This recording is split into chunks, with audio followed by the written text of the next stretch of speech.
So guys, Reno has come out to apologize to Peter Obi after he once criticized Peter Obi for rigging the election in the southeast.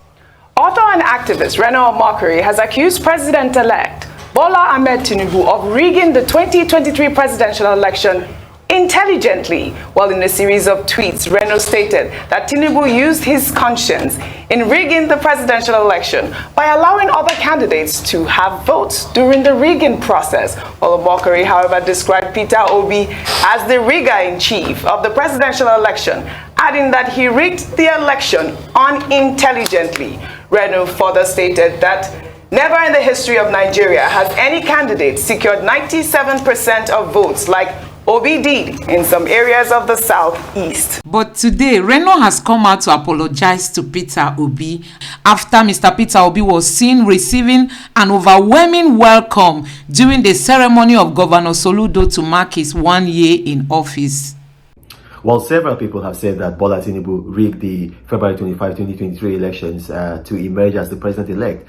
But then I have said publicly that I also feel that Peter Obi actually did some rigging by himself, because when I look at the figures that he posted from Anambra State, getting almost 97% of the vote, I felt that maybe there was some, shenanigans going on. And then he went on Arise Television. He responded to me in his interview. I think this was about a week ago, less than a week ago. And he said, look, he's surprised that he didn't even get 100% in Anambra because he's so popular. Well, I took that with a pinch of salt, but then today I've seen an event. It's still happening right now. It's the 1 year ceremony in office of 1 year anniversary in office for the incumbent governor, Governor Charles Soludo in Anambra is ongoing right now. And Peter Obi just walked into the room. And, the applause was like thunder. It was like thunder. So I can see how, because obviously he's more popular than the incumbent governor with what we're seeing. So, maybe I might want to walk back what I said, about him getting, I can see that it's quite possible that he could have gotten 97% of the votes without rigging. Because when I see that, you're going to see it, after this conversation, you're going to see it. And that is organic love, because everybody knows Peter Obi, they give shishi. If you are Nigerian, you know what that means. That means he's very thrifty. I'm not going to say he's stingy. Let me just say he's very thrifty. So I take back those words. I can see now that it's quite possible that Peter Obi could have gotten 97% of the votes without rigging. So I do apologize. I made that statement honestly, thinking that it wouldn't have been possible. But from what I've just seen, I think it's possible. Watch this video. Put your comments in the comment section. It's the former governor is coming.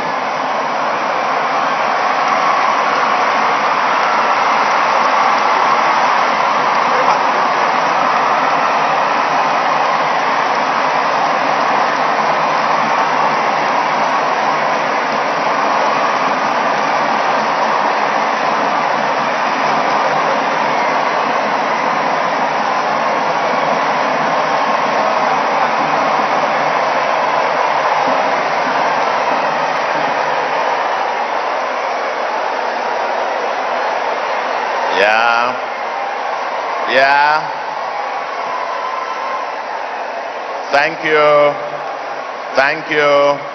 Thank you.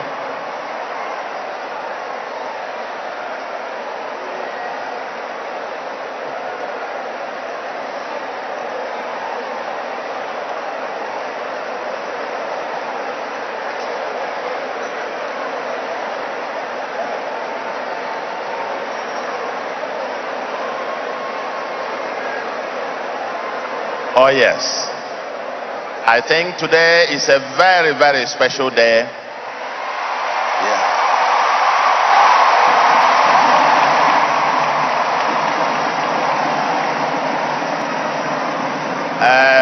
The people, I tell you, Mr. Peter Obi has won the hearts of Nigerians. He has really won the hearts of Nigeria. Honestly, this man is clothed with humility. He has really found favor in the sight of the Nigerian people. Look at what happened. That Soludo was giving his speech, and immediately Mr. Peter Obi came in. There was like an uproar, as in everywhere became noisy. People were like shouting. Even Soludo himself did not even know what was happening until he now realized that Mr. Peter Obi was inside the hall. He now had to like introduce him, and he went ahead to tell the people of Anambra that this is our son in whom we are well pleased. As in, please take your time, watch this video from beginning to end. You are going to love it. Please don't forget to subscribe to my channel, turn on the notification bell. Please give this video a like so that YouTube can recommend it to others, and let me know what you think in the comment section below. Thank you. We overcame. Yes, 365 days, we know the economic circumstances. Anambra has an economy of 6 to 7 trillion naira economy. But even that, without the size of the economy, we barely collected 20 billion in internally generated revenue for a whole year. Yes, the foundations are there. We're still receiving even reports of contractor debts and all the other liabilities that we have. But we promised you that there will be no excuses. The House of Assembly within the last 12 months, I think last year, when we came, approved that we should borrow, realizing the mean financial resources of the state, approved that we should borrow 100 billion, but up until this minute, we still have not borrowed a kobo, but we are still trudging on. There will be no excuses. We promise you there will be no excuses. The reason we haven't borrowed is that we are trying to negotiate the best possible terms on the Anambra. We need every penny. The resources that we've expended over the last 12 months, barely about 100 billion or thereabout. If you cascade that and put that in dollar terms, probably 100 and something million, depending on the exchange rate you use, which is a tiny fraction of what used to be in the past. But we promised you that there will be no excuses. In spite of all of those, the humongous security, insecurity, and road crisis that we had, what we have gathered today to say to you in the Anambra, and at least as attested by the feedback we have gotten from all of you in the Anambra who have employed us, is that from what you have told us, it appears that today is certainly better than when we came a year ago. So if they ask about the state of the state is strong and will continue to get stronger.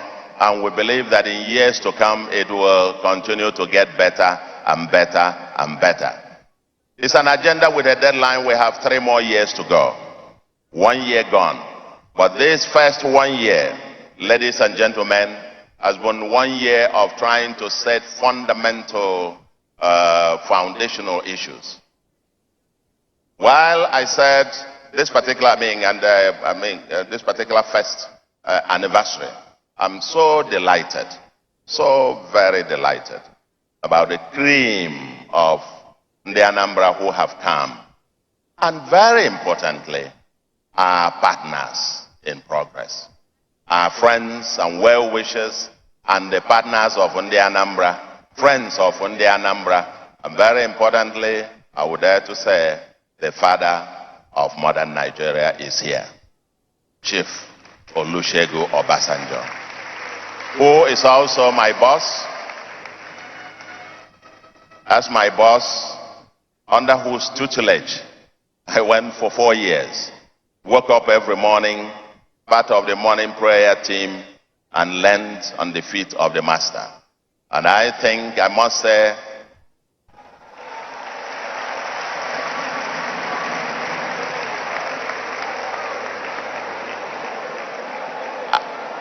yes, yes, thank you, thank you.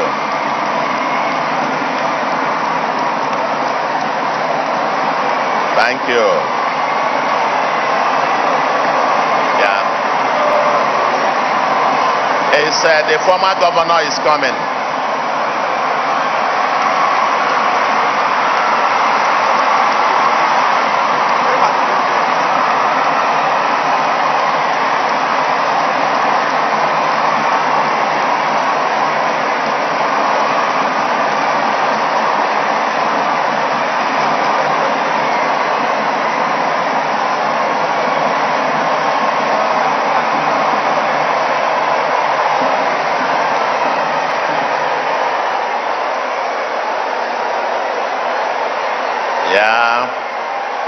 Yeah.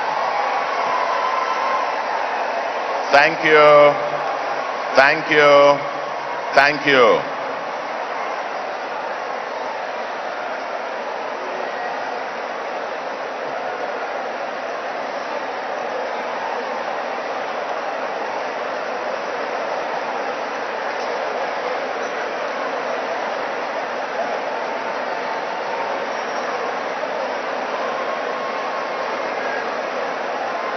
Oh, yes. I think today is a very, very special day. Yeah.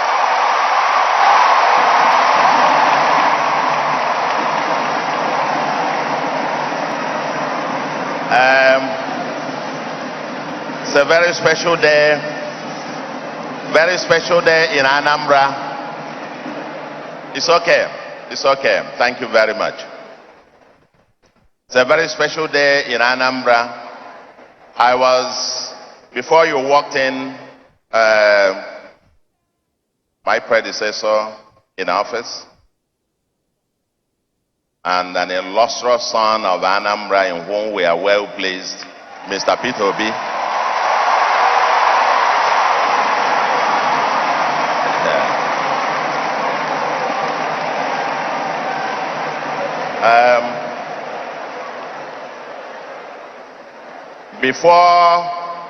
Before you came, I was just appreciating Mr. President, the father of Nigeria, who laid very clear foundations, who happened to be a mentor, one who inspired me, and I would dare to say, one who also encouraged me along this path.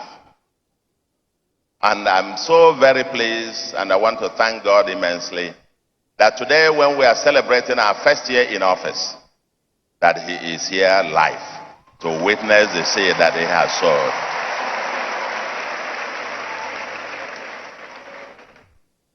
I've appreciated all the guests who are here, but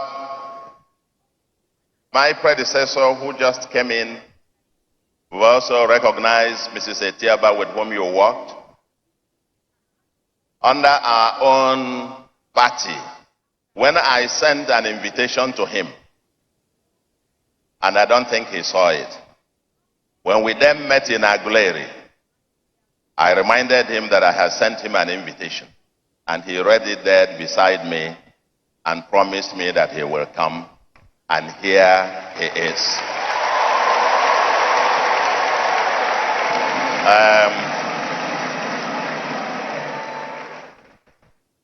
That is Anambra. That is the spirit of Anambra. In Anambra, I did say that even when I was attacked on the road en route to this place, to this beginning of this journey, I did issue a statement that in Anambra, politics is not war. In Anambra, we play our politics. We might disagree. We might fight. We don't even fight physically. People might have their court orders in their pockets and so on and so forth, as the most litigious people, I am told. But when that is all over, we come together.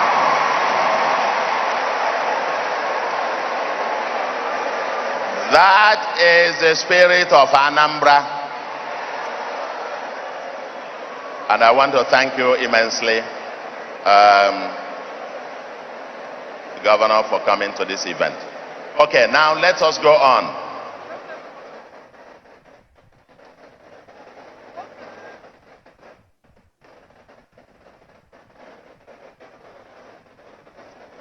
Okay, dear friends, in this short presentation, sorry, like we said, that there's no excuses.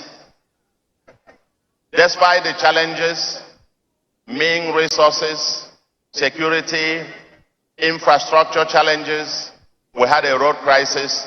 We promise you that there will be no challenges. And the documentary that was supposed to go was supposed to provide you with a total overview, a summary of what has happened in a nutshell so that I wouldn't spend much of the time, speaking here on the podium. But let me quickly just go, through this. Like I said, in the first year has been foundational.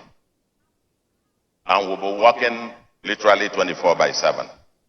In our second year, on our journey to building the foundation for a livable and prosperous smart megacity. From our second year onwards, for the remaining 3 years, we'll be consolidating and scaling off our transformation process. And on this first year, our focus also was, and will continue to be, focusing on the 5 pillars of the Soludo Solution agenda. We designed our manifesto. We are committed to Ndi Anambra to deliver everything we have promised you in our manifesto. And we will do everything that we can, despite all the challenges. Of course, SWOT analysis, the strengths, weaknesses, opportunities, and threats of the state, not exhaustive. We have them all here. This presentation will be made public. So if you are interested, you're going to read it, download it and read. But I'm just going to summarize and go through quite a bit of it. Anambra has, like I said, the economic size of about 6 to 7 trillion naira, with very abundant human resource, human capital, domiciled at home and elsewhere. Anambra people are everywhere, all over the world. Everywhere we are, you have the investors. More than 60% of our non-land assets are outside of the Anambra state. And part of our challenge, part of our mission here is to now come down to build a homeland, an itinerant people that happen to be in everybody's village. But our homeland, for some reason, is seemingly desolate. And it is time for us to build a livable and prosperous homeland, a preferred place to live, to learn, to invest, work, relax, and enjoy. And our vision is that this will be Africa's new axis of prosperity. So that as an itinerant people, going to live outside of Anambra will be by choice and no longer by duress. That's the mission that we set out to achieve. As I said, our 5-point agenda is security, law and order, infrastructure and economic transformation, human capital and social agenda, governance and value system, and of course the environment. The environment is Anambra's existential threat. About 35 to 40% of Anambra's land is under threat of erosion and flooding annually. And then, of course, for us to have everything technology and technology everywhere. On security, law, and order, I think they have tried to, on the documentary, summarize quite a bit of it, but I will send you this to read. But the issue of kidnapping for ransom, banditry, farmer herdsmen, clashes, communal disputes, cult and drug-related criminality, separatist agitation, and so on, were so rampant when we came here. But with a single-minded purpose and in unison with the Anambra, we all agreed that we must take back our homeland. And we took on this insecurity head-on. And today, I don't need to go through what we have done, quite a whole lot of things, including establishing a full Ministry of Homeland Security to deal with this, with commissioner and special advisors on security, and the functional synergy among the security agencies in the state, restructure the Anambra Vigilante Service, and strengthen Security Trust Fund. And Monday Sit at Home has largely loosened, and we could say we set up a Truth, Peace, and Justice Commission to be able to get down to the remote and immediate causes of the insecurity, not only in Anambra, but the entire Southeast. And the Truth, Justice, and Peace Commission has submitted an inception report, and we're already on course to implementing some of their recommendations. But so far, it is good to say, I think to summarize, that so far Anambra is safer today, far safer today than it was 17th of March last year. On law and order as well, judiciary is a critical component of that. And we've been in partnership with the judiciary. Our chief judge is here, very hardworking, very conscientious, a patriotic son of Anambra. And the judiciary and our judges have been in partnership with us. And with this, we've had, I said, in terms of productivity of our judges, I understand that we rank only second to Lagos in terms of the number of cases that you are able to dispense.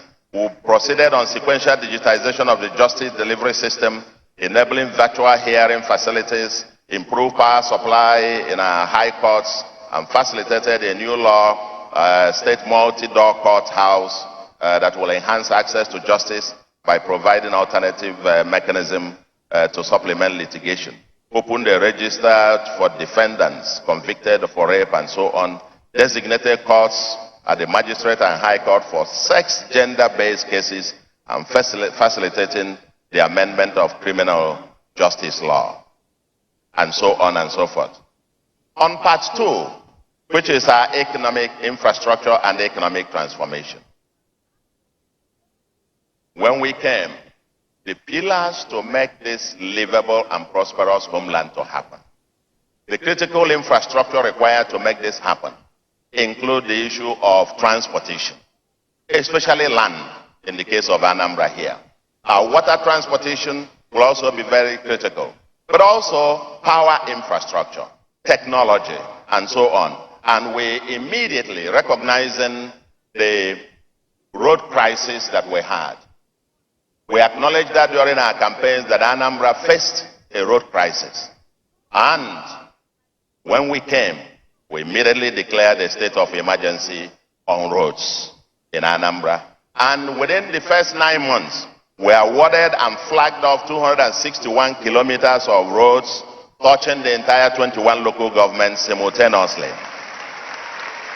And you know what is new? What is new and different is that the design and the quality we are delivering with cement stabilization, stone base, and then the thickness of the asphalt, the design and the delivery are such that with the contractors, each of them guarantees us that each of these roads must last minimum of 20 years.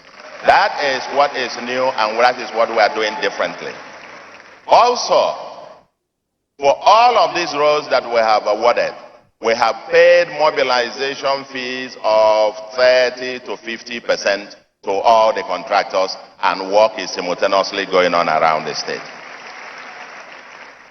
All these, of course, what we've done and all through the seasons, and then worked with the local government chairman, especially during the Christmas season, to ensure that all the roads, we had some palliatives around some very terrible places, and so on. The silting, the drainages, is a very key component of this. Next week, we'll be launching a major initiative. When we came, the waste management problem was critical. For decades of lack of planning for our cities and communities, you now have the kind of flooding that goes on. These drainages are filled up, and people have built on the waterways. One of the things that we tackled initially was pulling down a whole lot of buildings that lie even on the Sakamori and at the Wangene area of Onitsha, to be able to allow floods to flow back into River Niger.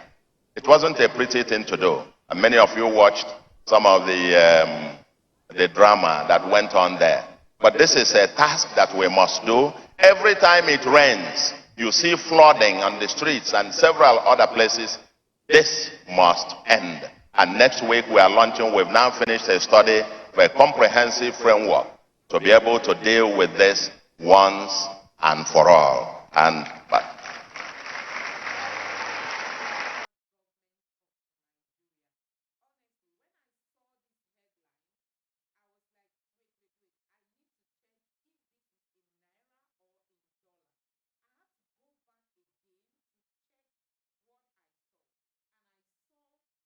So guys, people fail to know that Mr. Peter Obi is just enjoying organic love from the people. He's just enjoying organic love from the people of Anambra because he served them well. And that is why when we have opportunities to serve the people, let's serve them well. They will never forget you. You know, when Mr. Peter Obi was the governor of Anambra State, I tell you, all the local governments in Anambra State felt the presence of governance. They knew that somebody was in charge. As in, Mr. Peter Obi did not, leave any of the local government behind. He tried to carry everybody around. He tried to carry everybody along, and he served the people very well. If not for any other thing, Mr. Peter Obi revived the educational system. Many boys in the state were brought back to the classroom. And the people of Anambra don't forget, and they will never forget that Mr. Peter Obi served them well. So guys, please don't forget to subscribe to my channel, turn on the notification bell. Please give this video a like so that YouTube can recommend it to others, and let me know what you think in the comment section below. Thank you.